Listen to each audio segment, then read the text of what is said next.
guys, it's me Joey, and today I'm going to be talking about the time I came out as trans, because it's Saturday and I post on this channel on Saturdays. And yeah, and also, no, I didn't cut my hair, I'm just wearing a hat, and I didn't feel like doing my hair, so I kind of was just like, yeah. And I have this light just in case it gets too dark, so I can plug it in so there be good lighting. But I'm sitting outside. Yeah, since like this week we're talking like about LGBT, I think. I don't know. So yeah. If you didn't know, I'm trans, and I really don't talk about like the fact I'm trans a lot. And it's not because I'm not proud, it's just, you know, all those like 13, 14, 15-year-old kids on Instagram, they're like, I'm gay, I'm gay, I'm gay, and that's all they talk about is the fact that they're gay. Like, they have no other like aspect to their life besides they're gay. I'm not like that. I'm just, you know, like, I'm trans and I like guys, but like that's not my entire existence, I guess. So yeah. But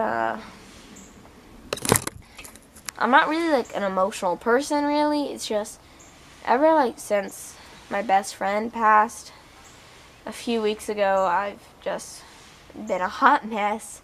So yeah, if I cry in this video, I'm sorry. So specifically, I'm going to be talking about when I came out as trans to my dad, because he kicked me out for being trans. But yeah, my dad kicked me out for being trans. Basically, I was at my mom's house, and she was acting weird, so I went back to my dad's house, and everything in my room was moved around, and I just got this bad feeling. And my dad comes in behind me, and he was like, so you're trans? Because he had read a paper I had written that I was going to give to him, but I never did, saying that I was trans. So yeah. He read it, and he's like, so you're trans? And I was like, yeah. And he goes, no, you're not. I've known you since you were a little girl. You're not a guy. You are a girl.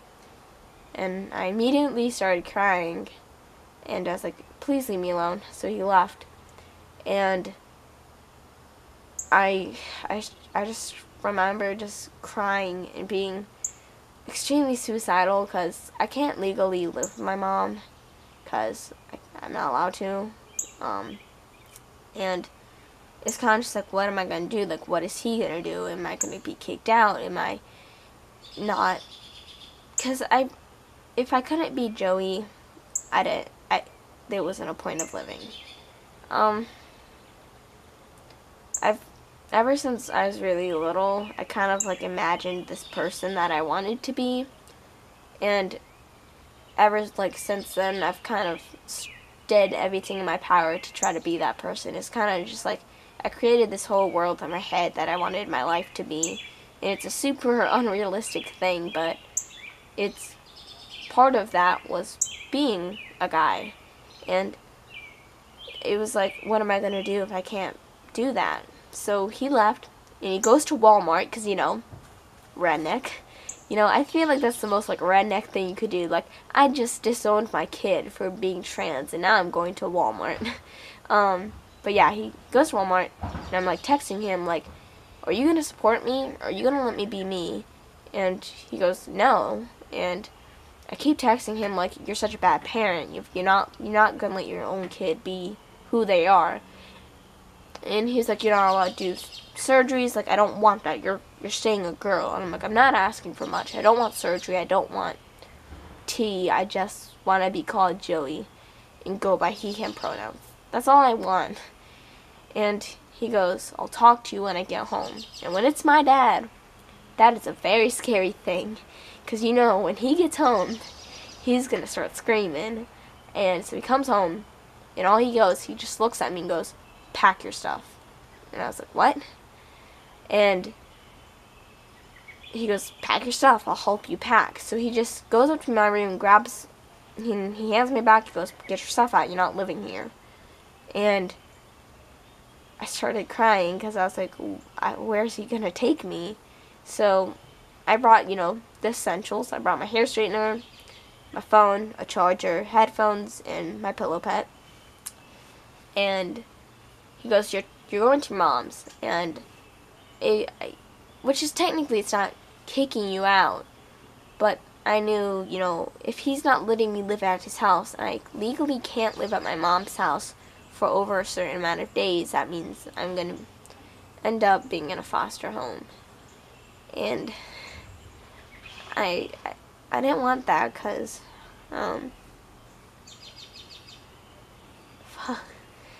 my sister,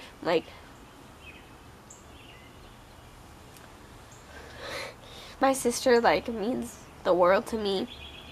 And one of my sisters, my oldest sister knew, but my middle sister I'm very close with, and she means everything to me, and she didn't know at the time, and the thought of,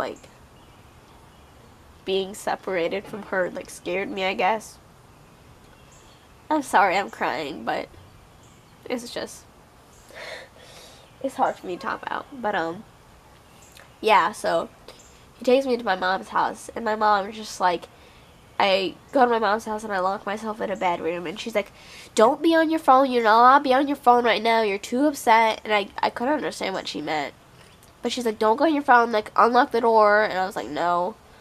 And, my sister, who didn't know, actually, back it up, before I left the house, my oldest sister, who knew, she's like, where are you going? And I said, I'll text you. And I text her, Dad's making me live at mom's because I'm trans. And I guess when I was at my mom's house, they were arguing, and my sister, who didn't know, texted me, who wants to be a boy, ... you, ? And at that moment, I just, lost it. My life is over, because my oldest sister had put this, idea in my head that she wasn't gonna like it. And it was just awful, because I didn't know, because my dad is very hard-headed. So I was like, he's never going to change his mind about this. And yeah, so spend the night at my mom's house, and my dad takes my sister's bowling without me, and then he drops my sister, who found out that day, off at my mom's house. And she talked to me. We watched a movie. Don't remember which movie it was, but she talked to me, and it was really nice, because it was the first time that someone had sat down with me and asked me what I wanted. She asked me, what name do you want to go by, what pronouns, do you want this surgery, do you want that surgery? And she told me, Dad might not like it now, but I feel like he'll eventually come around. And my dad had work the next day, so when he was at work, my sister snuck me back into my dad's house, and I guess he never said anything. But my dad, for months, me and him didn't talk. We wrote letters back and forth to each other, and we didn't talk. And it was hard, because my dad is the only parent I've ever had growing up. So it was oh, I don't have a parent now. And I remember he kind of ignored the fact I was trans, and he pushed it, under the rug.